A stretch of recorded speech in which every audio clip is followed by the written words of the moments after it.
No town would take the bride because she'd sung in a traveling show. A widowed piano teacher did. The key was stuck. The F above middle C, the one I'd been meaning to fix since February. I had the felt wedge out and the regulation tool laid across the fallboard and my fingers inside the action, and that's when I heard the wagon come up the road. Not the sound of a man driving, a woman handles the reins different. There's a patience in it, or maybe it's something else I don't know. But I heard it stop at the gate and I didn't move. I stayed with my hands in the piano. The knock came about 40 seconds later. I remember thinking it was a Tuesday. A Tuesday in late October, the sky the color of old tin, the cottonwoods already stripped. My wife Alina had been gone 2 years and 3 months, and I'd gotten particular about the days. Not mournful particular, just aware. The way you get aware of a sore tooth. You don't prod it every minute, but you know it's there. I pulled my hands out of the piano and wiped them on my trousers and went to the door. She was standing on the porch with a carpet bag in one hand and a hat box in the other, and she looked at me the way people look when they've been told something about you already and aren't sure whether to believe it. Sizing me up, but doing it fair. "Mr. Calhoun," she said. "That's right. I was told you might take a boarder." I hadn't told anyone that. I'd mentioned it once offhand to Hetty Pruitt at the dry goods, mostly because I'd said something about the upstairs room gathering dust, and she'd said, well, you ought to do something with it. And I'd said I suppose I might take a boarder if the right person came along. That was it. A nothing conversation 5 weeks back. And here was a woman I'd never seen on my doorstep with a carpet bag. "Who told you?" I said. "Mrs. Pruitt. I asked her if anyone in town rented rooms. She gave me 3 names. The first was a woman who told me her house wasn't suitable for my kind. The second was a man who offered me a room with conditions I won't repeat. You're the third." I looked at her a moment. She was maybe 28.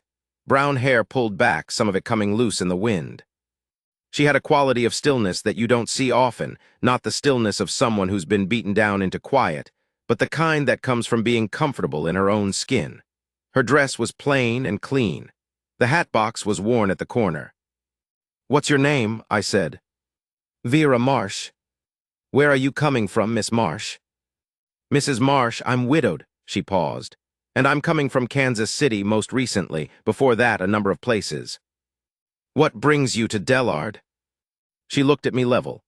"I answered a matrimonial advertisement, a man named Garfield Steen. I rode out from Kansas City on the stage 3 days.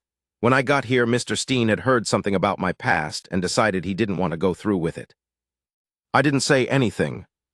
"I sang," she said, "in a traveling show, for 4 years before I was married. My husband died 18 months ago and I needed work and I had no other skills that paid, and eventually I saved enough to stop. The advertisement didn't mention any of this was a disqualification. Apparently Mr. Steen feels differently. And the rest of the town. Word travels fast." She shifted the carpetbag from one hand to the other. "The hotel clerk asked me to leave this morning. He was very polite about it, said there'd been complaints from other guests. I suspect there hadn't been any complaints. I suspect he just didn't want trouble." She looked at me without heat, without self-pity, just telling me the facts.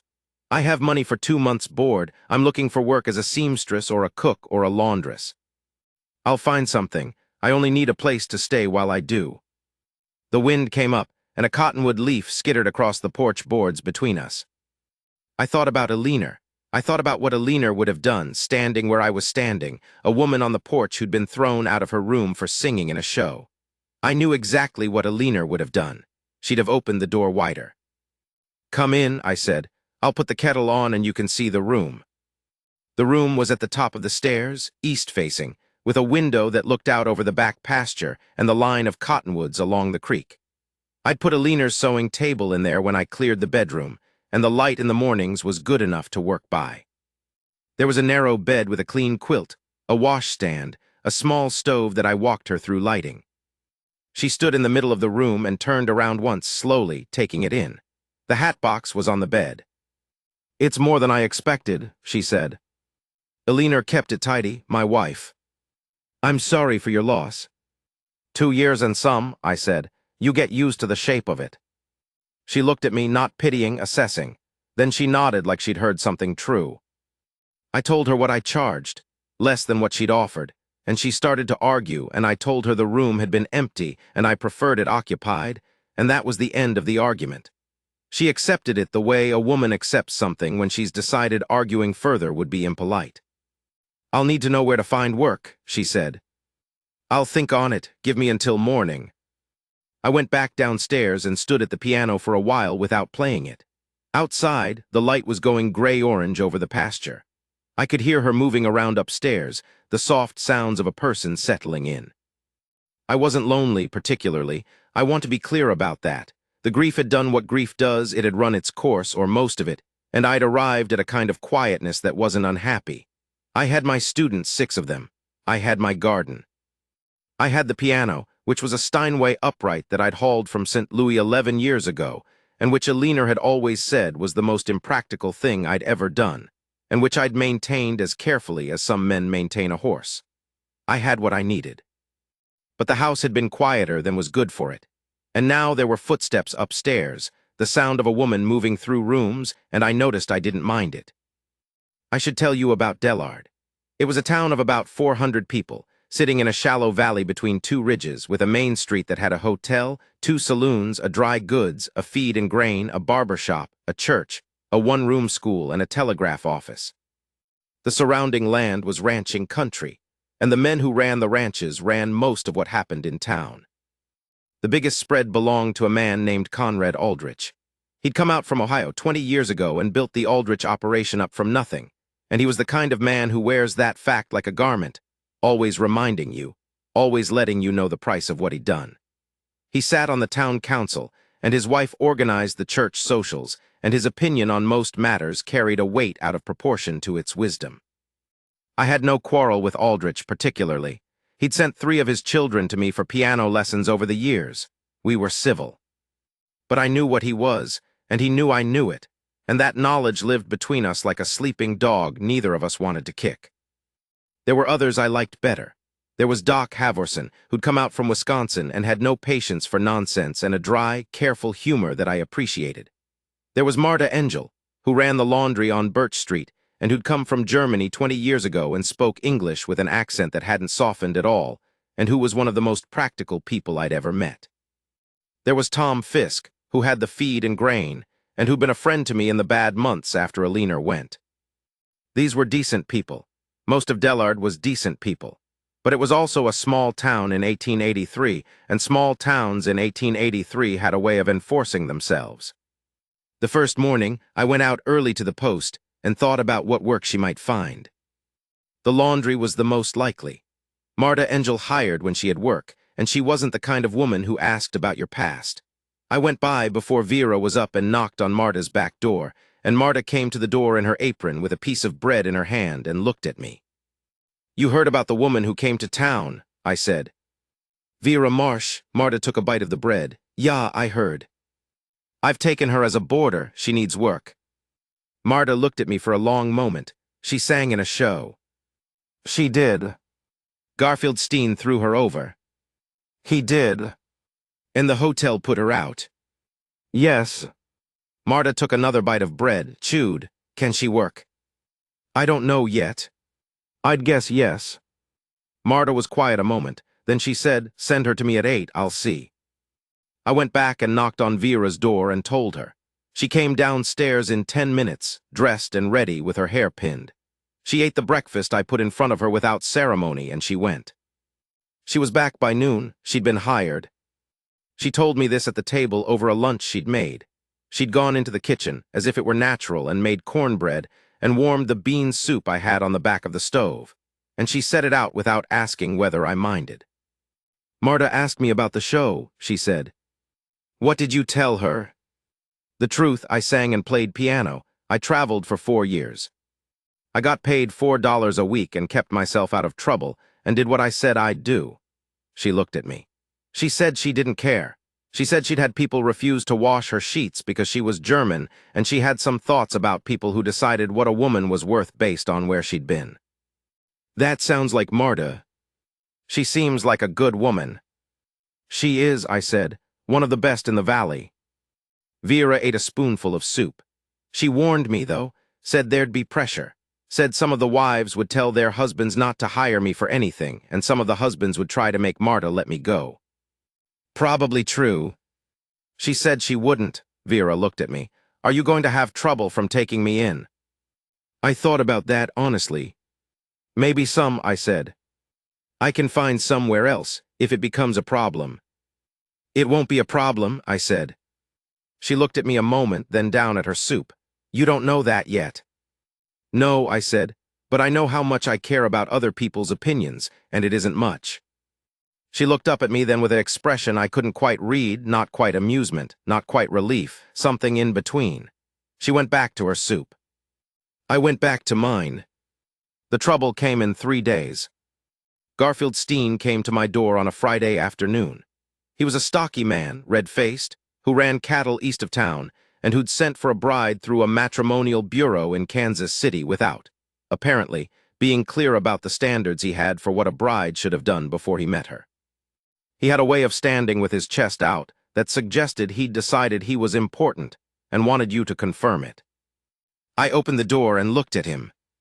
Calhoun, he said, heard you took in the Marsh woman. I did, I said. You know what she is. I know she's a widow who came here for a marriage that a man didn't have the decency to go through with. His jaw tightened. She misrepresented herself. She answered an advertisement. The advertisement didn't ask about prior employment. Any decent woman would have disclosed. Any decent man, I said, would have met her before deciding her past disqualified her.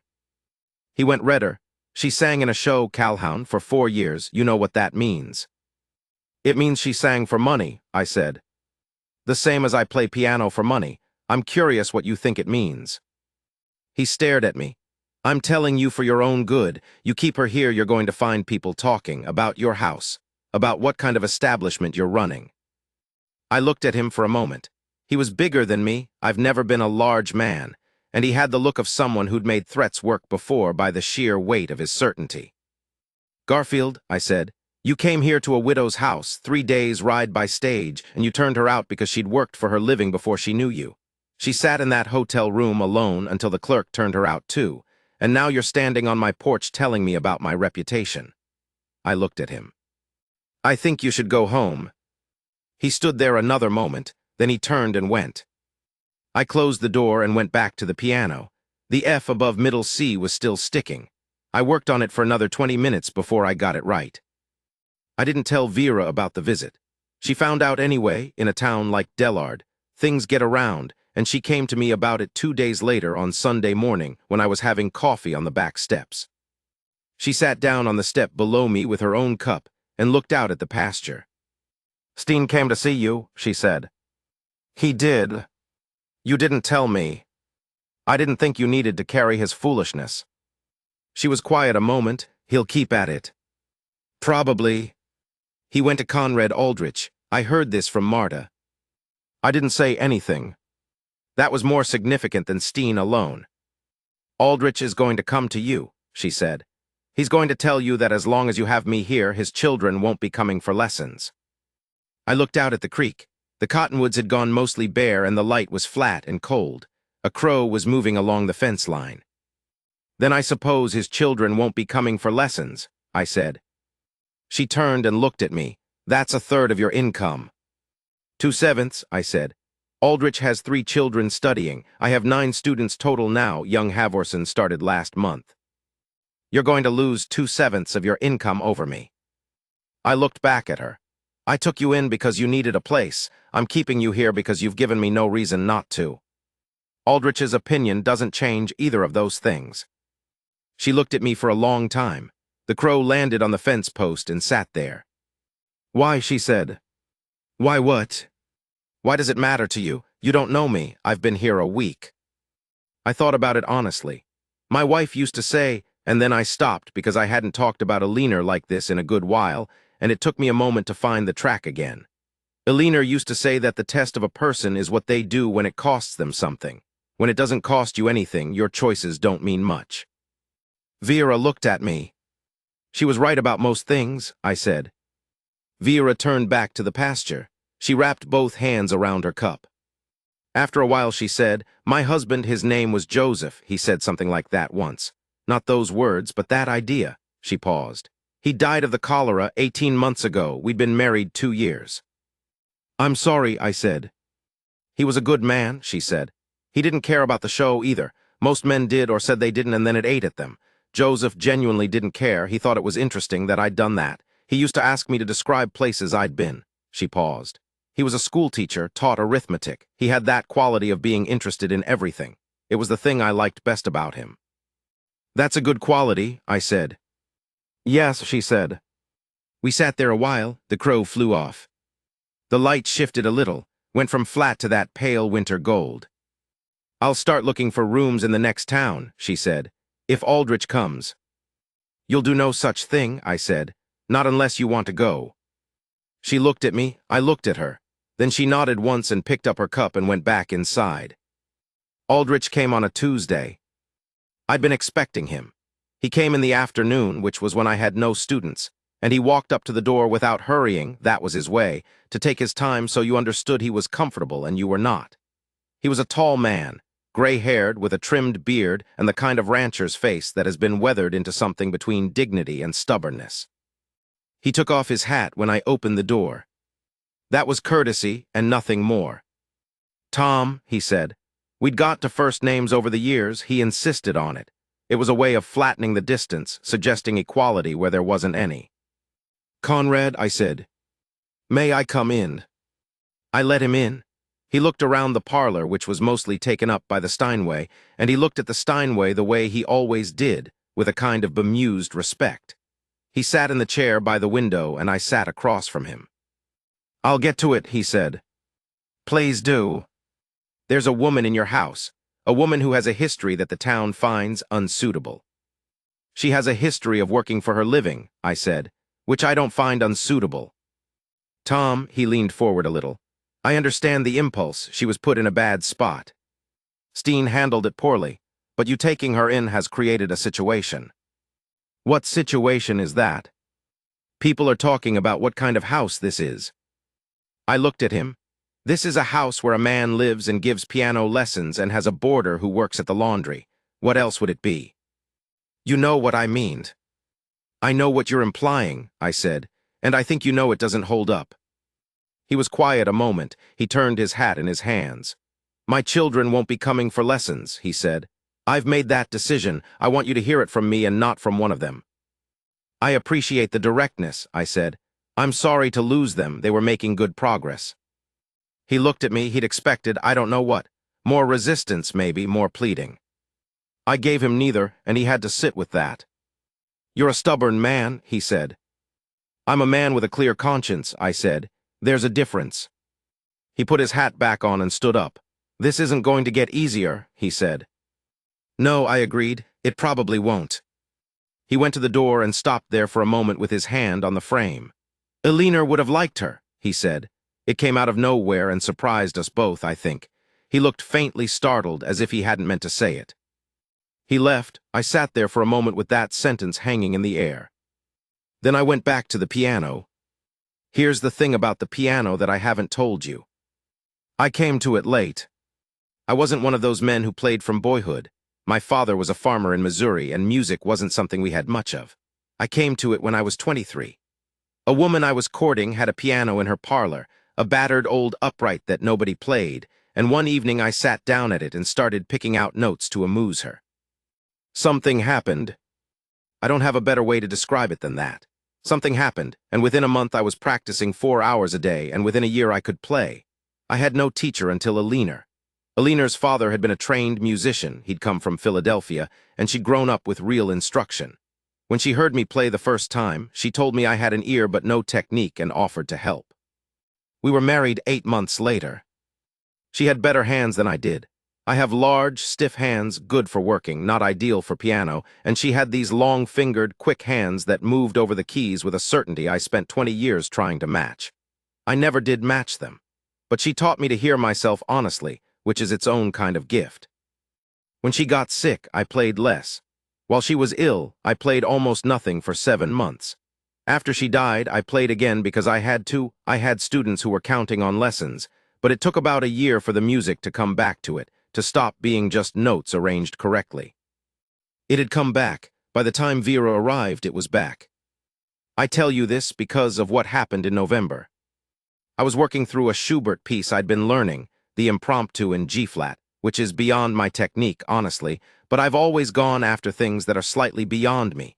And I heard the creak of the stairs, and then Vera appeared in the doorway of the parlor. She was in her everyday dress, hair loose, and she stood there listening. When I finished, she said, "You're playing it wrong."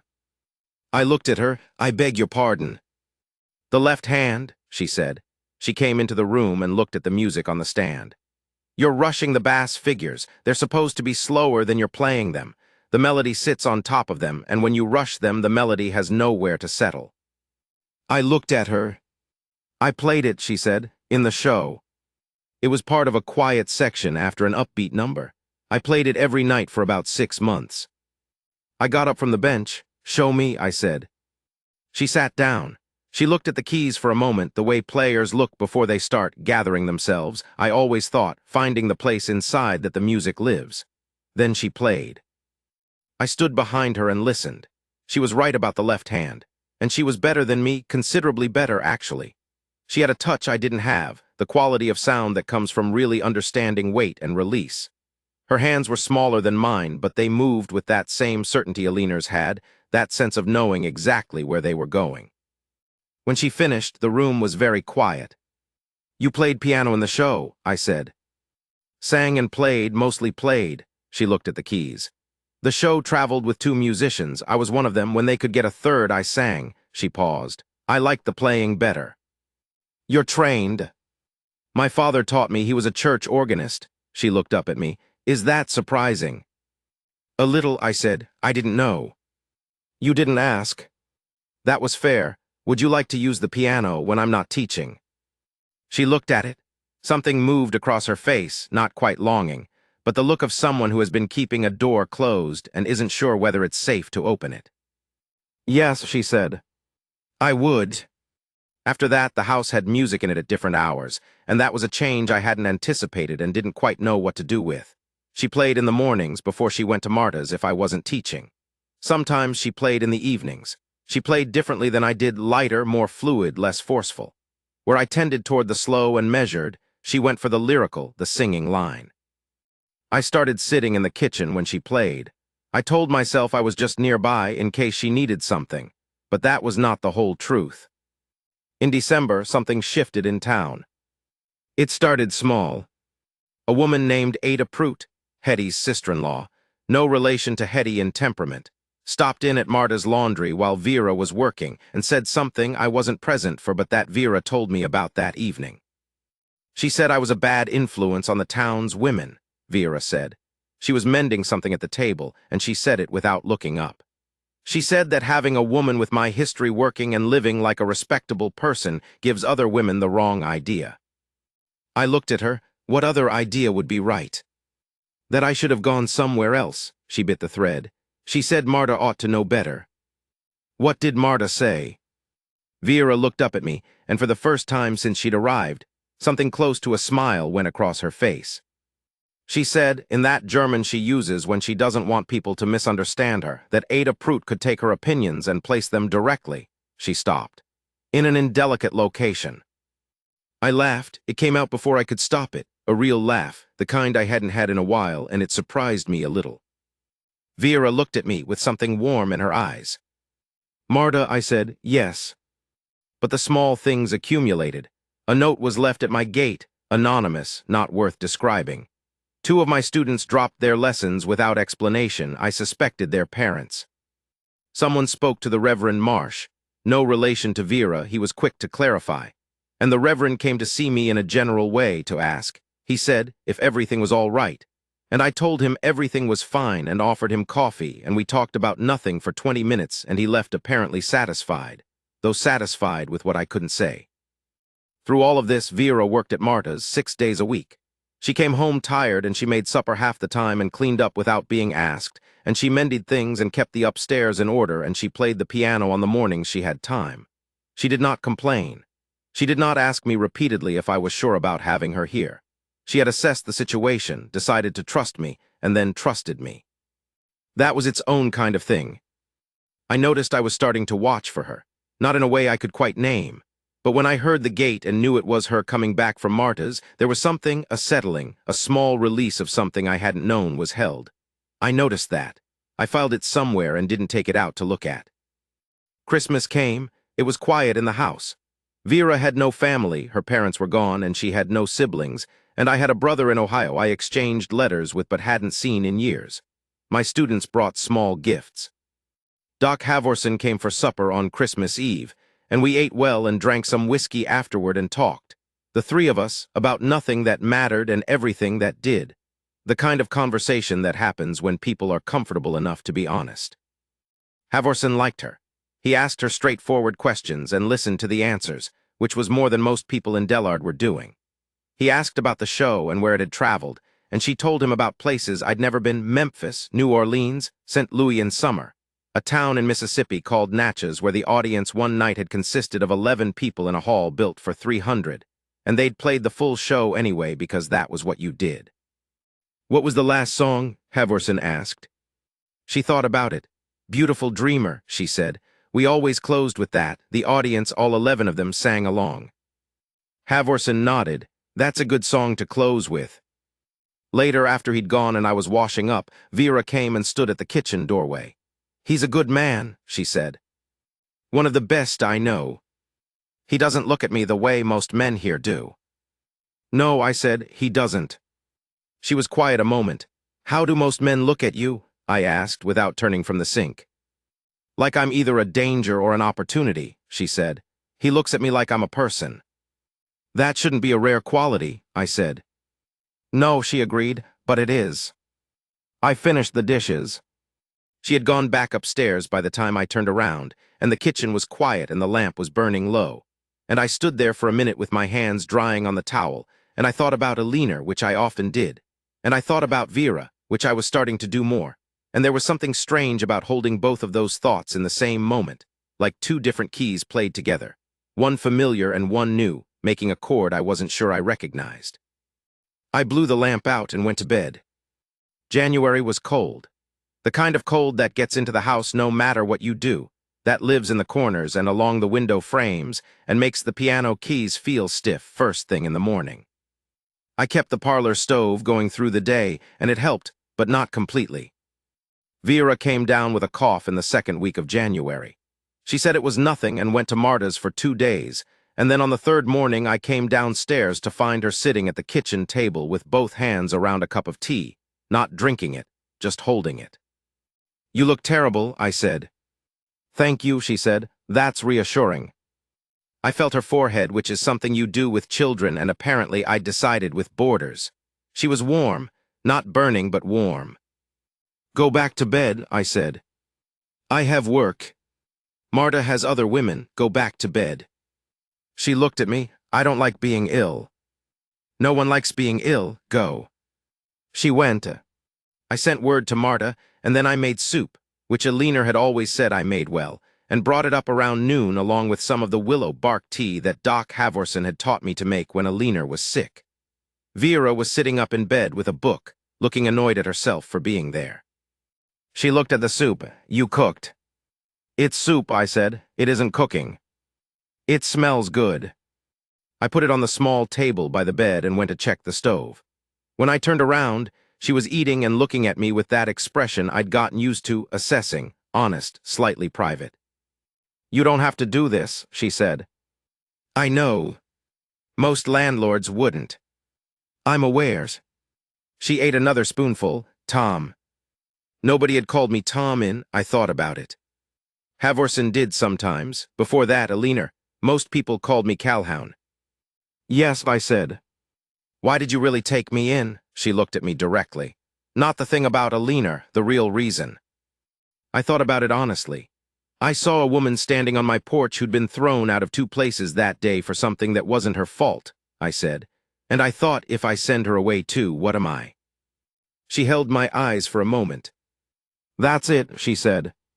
That's most of it, I said. What's the rest? I looked at the window. Outside, the pasture was white and flat, the cottonwoods stripped and gray against the sky. She had a hat box with a worn corner, I said. That seemed, I don't know. like she'd been carrying it a long time and hadn't replaced it even though it was worn. That told me something about her. Vera was quiet for a moment. "The handle is loose too," she said. "I know," I said. "I fixed it 2 weeks ago." She looked at me, something crossed her face, something quick and private, and then it was gone. She looked down at her soup. "Thank you," she said, very quietly. "Eat," I said. "I'll check on you this evening." I went downstairs and sat at the piano and played badly, because my hands were cold and I couldn't quite concentrate. She was better in 4 days, back at Marta's by the end of the week. But something had shifted, the way things sometimes do when you've been through a small thing together and come out the other side. We talked more in the evenings, not about anything that mattered at first, the weather, what she'd heard at the laundry, what my students were doing, the general news of the town.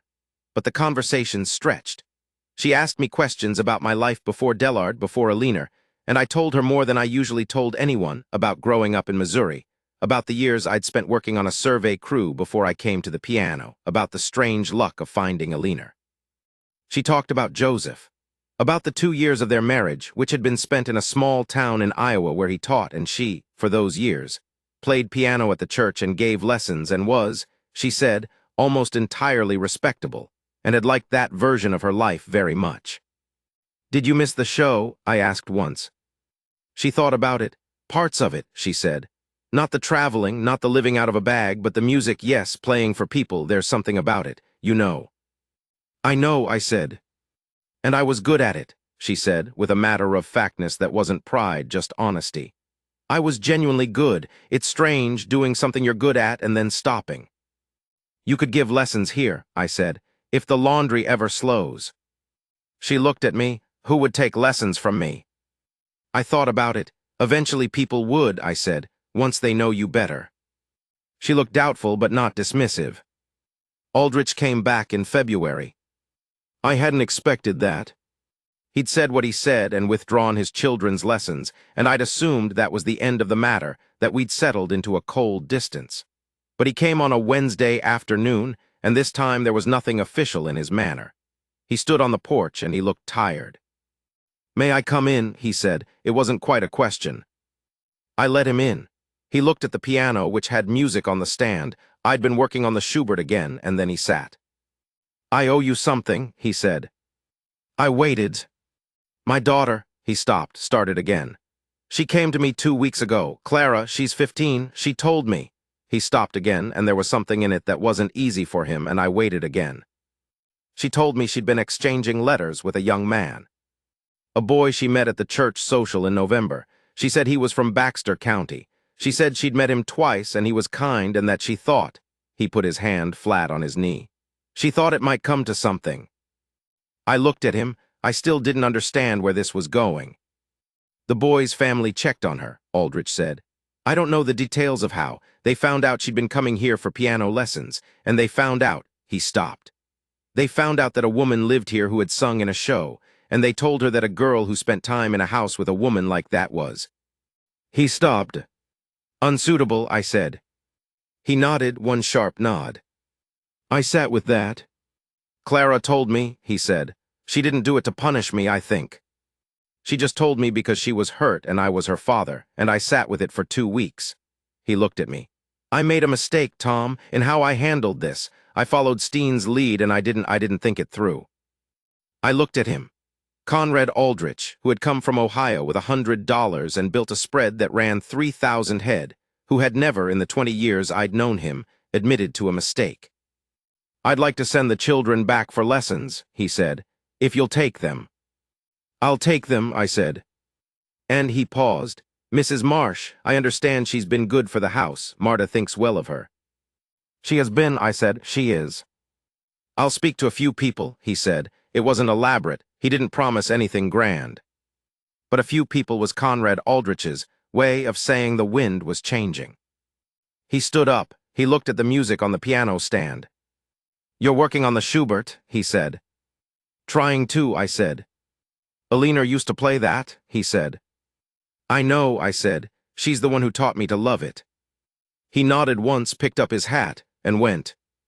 I sat there for a while after. Then I went to find Vera. She was in the kitchen. I told her what Aldrich had said, the substance of it, without the detail about Clara. She listened, then she said, "What made him change?" "His daughter got hurt," I said. "Sometimes that's what it takes." She looked at me. "Does it change anything for you?" "Having Aldrich on the right side," I thought about it, "it makes things easier. I won't pretend otherwise."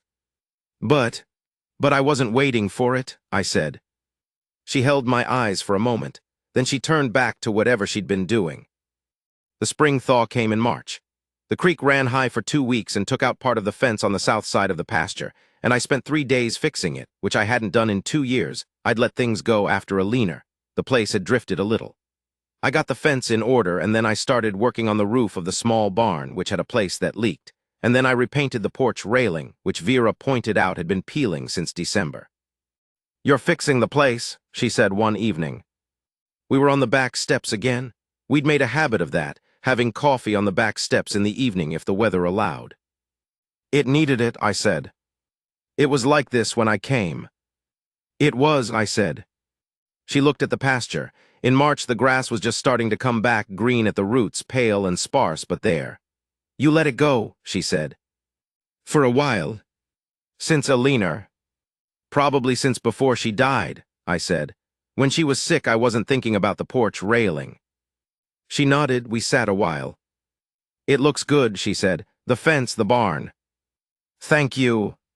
"Joseph used to," she stopped. "What?" "He used to say the state of a man's fence told you more about him than anything he said." She paused. "He was talking about farms in Iowa. But I think it holds." I looked at the fence, the new posts, the clean wire. It did look like something that was being attended to. "What does it tell you?" I said. She looked at me, not sideways, but directly, the way she did when she meant something. "That you're still here," she said. "That you decided to be." I held that a moment. It was a quiet thing she'd said, but it had weight. "Yes," I said. "I suppose that's right."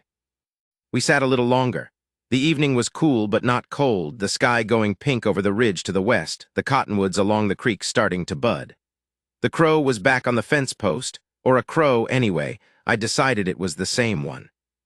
"Tom," she said. "Yes." She looked down at her cup. "I've been thinking about the future. Where I go from here." I didn't say anything. "I've been here 6 months," she said. "It's longer than I planned, and she stopped. "I've been wondering if I'm staying because it's comfortable or because there's something else." I was very still. "I don't want to take advantage of your generosity," she said. "You've done a great deal for me, and I'm aware of it." "You've given more than you've taken," I said. That was true, and I wanted her to know it. "I don't want to stay," she said carefully. "If staying causes you complications, if it's holding you back from something." "What would it be holding me back from?" She looked at me then. "I don't know, that's why I'm asking." I sat there for a moment. The crow flew off the fence. The sky was going deep pink, almost red at the edges. "Vera," I said. "Yes." "I'm going to say something that I haven't said before, and I want you to hear it plainly." She waited. "This house is better with you in it," I said. "Not because you cook or because you pay rent or because you keep the upstairs clean. Because of you, the person. I wake up in the morning and you're here, and the day is different because you're here. The piano sounds different. The house sounds different. It sounds." I stopped. I wasn't a man who talked about things in this way, and I had to find the words the way you find something in a dark room, slowly, by feel. "It sounds inhabited again. After 2 years of being, not quite that." She was looking at me. "I'm not asking you to stay out of obligation," I said. "If you want to go somewhere, find a new town, start over, you should do that. You've earned that. But I want you to know, if you're deciding, that it isn't just gratitude on my side." She held my eyes for a long time. The light was going out of the sky. "Tom," she said quietly. "Yes."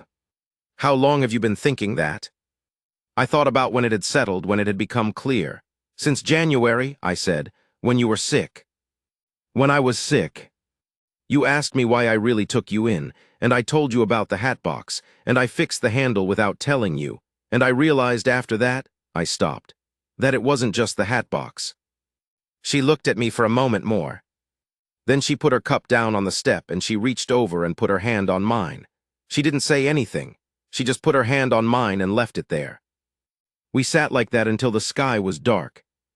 I should tell you about the piano teacher thing, what that meant in a town like Dellard. It meant I wasn't a rancher. That was the primary fact, the primary social fact. Ranching was what this land was for, and the men who ran cattle were the men who mattered, and everyone else was support, the doctor, the feed merchant, the blacksmith, the preacher. The piano teacher was, at best, a small nicety, something the town needed to feel civilized. I was aware of this. I'd been aware of it for 20 years. It had never particularly bothered me because I hadn't needed their esteem. I had a leaner, and I had my music, and I had a few good friends, and that was enough. But I was also aware that it meant I had no great coin to spend when things went against me. What I had instead was something harder to quantify. I had a kind of stubbornness, I suppose. A refusal to be moved by things that seemed to me like foolishness dressed up as principle. Steen and Aldrich and Ada Prout and the others, they had told themselves a story about Vera that justified their behavior, and the story wasn't true, and I knew it wasn't true, and I wasn't willing to pretend otherwise. There's a freedom in that, actually. When you've given up trying to arrange yourself to please people whose opinions you don't respect, you have a lot of time to do what actually matters. What mattered was Vera, and the house, and the music, and the particular quality of the evenings on the back steps. I want to tell you about some of those evenings, not because they were dramatic, they weren't, because they were the opposite of dramatic, and that was what made them matter. She told me about New Orleans in October, not the New Orleans of photographs or descriptions, the particular New Orleans of a Sunday morning in October when the show had a day off, and she'd walked down to the river and watched a man play trumpet on a dock while two boys danced for pennies. The way the river looked in that light, the smell of it. I told her about a summer I'd spent surveying in the territory, the one summer I'd done real hard work in wild country before the piano settled things for me. The way the land looked at dusk, when the light went horizontal and everything went gold. The particular silence of a place where no one else was. She asked me once what I missed most about Alina. I thought about it. Her certainty, I said. She was certain about things, not arrogantly, she could be wrong and admit it. But she had a clear sense of what mattered and what didn't. I used to borrow that sense when mine wasn't clear. Vera nodded. Joseph had that too, she said. He was the calmest person I've ever known, nothing rattled him. I used to wonder if he felt things at all, but he did. He just felt them quietly. Alina felt everything loudly, I said. Just for herself in private. She'd come home from some town quarrel and she'd be furious and she'd play the piano for an hour. Not practice, just playing, as loud as the room would take, and then she'd be fine. Vera smiled at that. She had a smile that was slow to arrive and plain and very real when it got there. She sounds like someone I would have liked, she said. She would have liked you, I said, and I meant it and she knew I meant it and that mattered. April came in warm. The pasture greened up and the cottonwoods leafed out and the creek went back to its proper level and I fixed the section of fence it had taken in the thaw. Something was different in town. I don't know exactly when it shifted. These things don't shift all at once. But by April, Vera had been here 6 months and people had had time to see what she was, which was simply a woman who worked hard and behaved well and lived quietly in a piano teacher's house on the edge of town.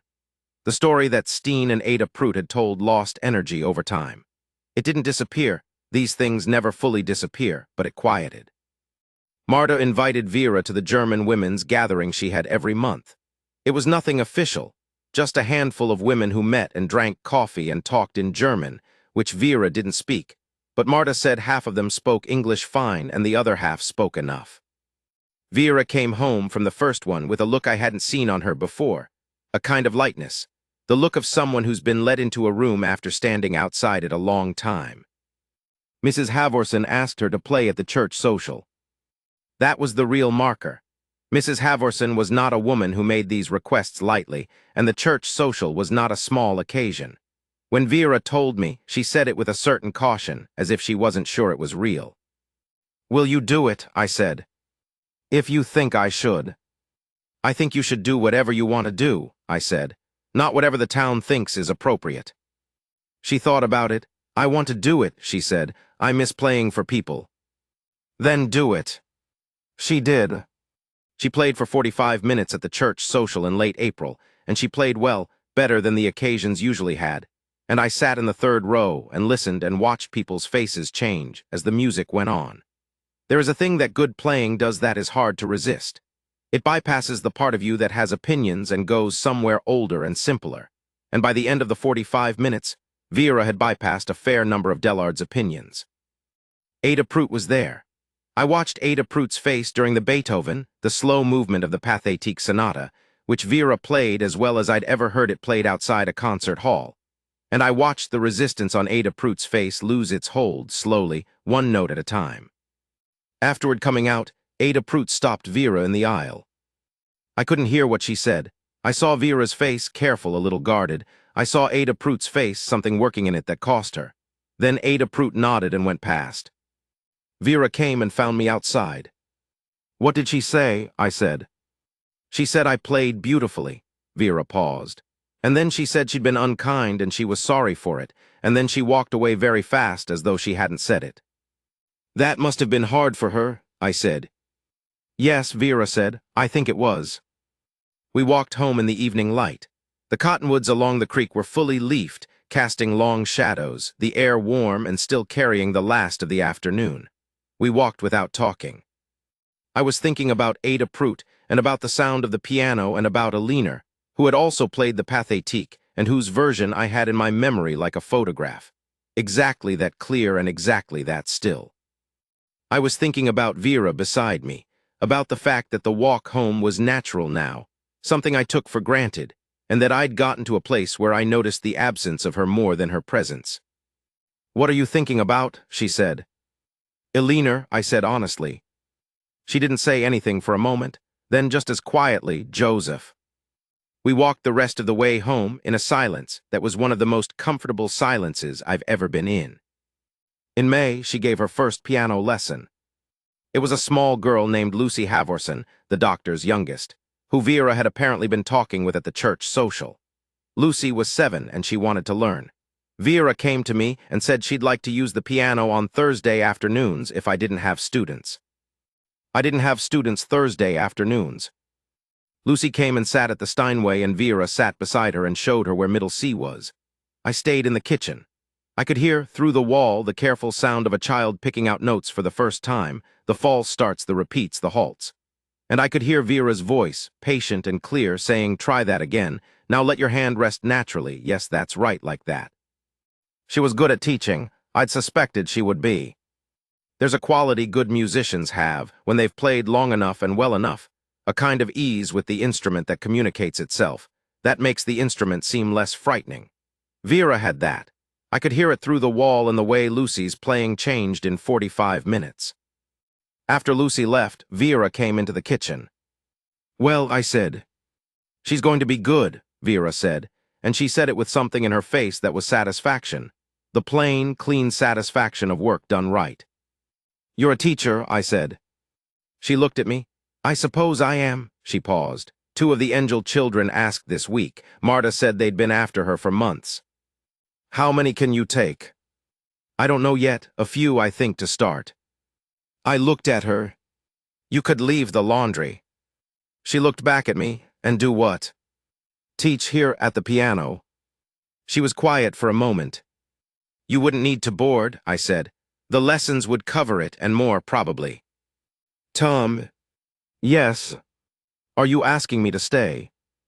I looked at her. "I've been asking you to stay since February," I said. "I'm asking you more directly now." She held my gaze. Then she looked at the kitchen, at the table and the stove and the window with the view of the pasture. "I'll think about it," she said. "Take your time," I said. She took 3 days. Then she told Marta she was giving notice.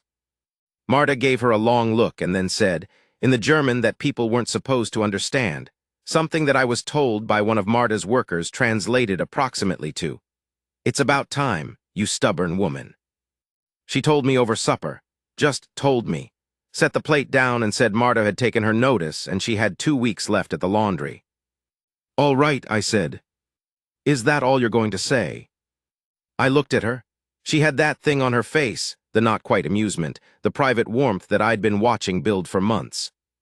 "I'm glad," I said. "Is that better?" "A little," she said. "Yes." "The summer, I want to tell you about the summer."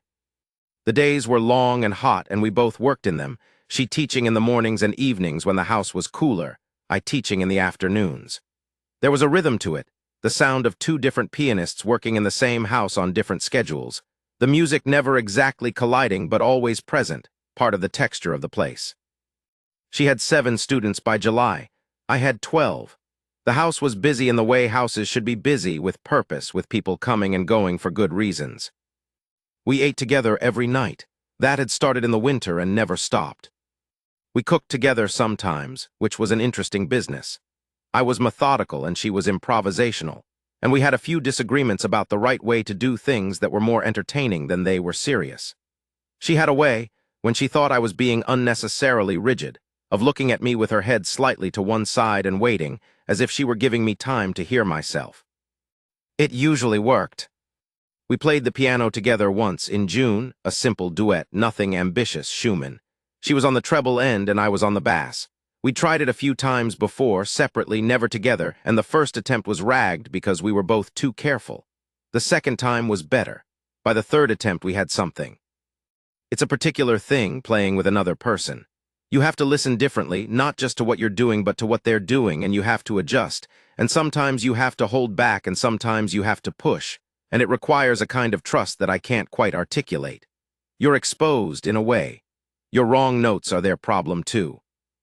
We played it a third time and it came out right, and when it ended, we sat there on the bench for a moment without moving. "That was good," she said. "Yes," I said. She looked at me. We were close together on the bench, closer than we usually were, and the late afternoon light was coming in the window at that angle that makes everything look a little like it's lit from inside. "Tom," she said. "Yes." She looked at me for a moment, and then she put her hand against the side of my face. She just put her hand there, palm against my jaw, and looked at me. Her hand was warm, and I could feel the slight roughness of it from the months of laundry work and the piano. I put my hand over hers. We sat there like that for a moment. "I think we should get married," she said. I looked at her. "Yes," I said, "I think so too." She laughed, a short, surprised laugh, as if she'd half expected me to argue with her, and then I laughed too. And she put her forehead against my shoulder for a moment, and I put my arm around her, and we sat there on the piano bench while the afternoon light went golden through the window. We got married in September. Small ceremony, Havorson, Marta, a few others. The Reverend Marsh, who had come around eventually and was decent enough about it. Vera wore a blue dress that she'd made herself, and she had flowers from the garden that she'd cut that morning, and she stood beside me in front of the Reverend with that quality of stillness she'd always had, not nerves, not performance, just herself, exactly, without decoration. I'd been married before. I knew what the ceremony was and what it wasn't. What it was, 2 people deciding in front of witnesses to be each other's people. What it wasn't, a guarantee, a fairy story, a promise that nothing would go wrong. What it was in that room with that woman beside me, the right thing, the exact right thing in the exact right moment. I said what I meant, she said what she meant. Havorson cried, which surprised no one who knew him well. We had a dinner at the house after. Marta brought food, Mrs. Havorson brought food. There was more food than 12 people could eat, which was the right amount. People talked and laughed and stayed late. Even Aldrich came, which I hadn't expected. He shook my hand and he looked at Vera and said, "You play beautifully, Mrs. Calhoun." And she said thank you and held his gaze until he was the one who looked away. When everyone had gone, we cleaned up together, the 2 of us, moving around the kitchen in the lamplight. She washed and I dried, the same as we'd been doing for months, except now the situation was settled in a way it hadn't been before. I was putting the last of the plates away when she came and stood behind me and put her arms around me from behind, her face against my back. Just held on. I stood there for a moment. Then I turned around. She looked up at me. I put my hand on the side of her face, the same way she'd put her hand on mine at the piano bench, and looked at her. At this woman who had come to my door with a worn carpetbag and a hat box and a clear-eyed account of why she needed a room, who had sat in the kitchen and played piano and argued with me about soup, who had been sick in January and better by Thursday, who had looked at me on the back steps in October with the crow on the fence post, and told me the state of a man's fence told you more about him than anything he said, who had come to a strange town and been turned away and found one door open and walked through it and built something, a life, a real one, in the rooms of a quiet house. The lamp on the table was burning low. Outside, the September night was cool and clear, and I could hear the creek from here just barely, but I could hear it. "All right," I said. "All right," she said. "Here's the last thing I'll tell you. It's winter again now, first winter of us being married. The F above middle C is sticking again, not badly, just a little, that same slight resistance I've been fighting since we moved the piano 3 years ago. I'll fix it this week."